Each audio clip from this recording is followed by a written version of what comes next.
104.7 IFM. Report!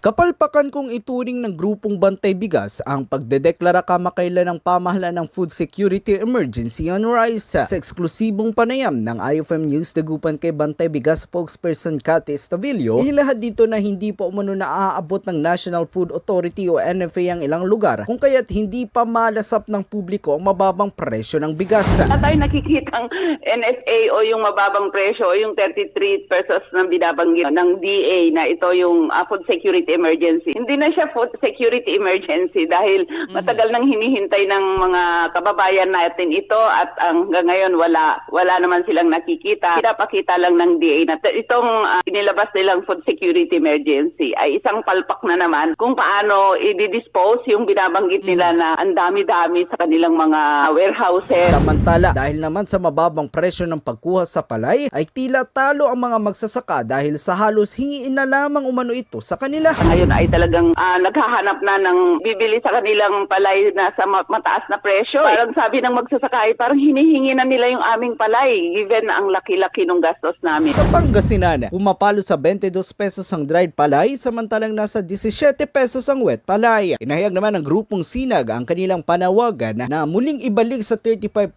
ang taripa ng mga imported na bigas dahil sa bilyon-bilyong pisong nasasayang na dapat umano ihatid na lang sa mga magsasaka bilang subsidiya. Ang collection na estimated namin this year kung continuous yung 15% tariff, ang mawawala is 20 bilyones up to end year. Dapat itong 20 bilyones mapupunta sa ating mga magsasaka in terms of cash assistance, seed subsidy, tsaka yung farm machineries. Ng rice retailers naman sa Pangasinan ang nagpaabot ng kanilang kahilingan na sana ay maabot na ang mga ito ng supply ng NFA rice upang makatulong sa mga konsumer.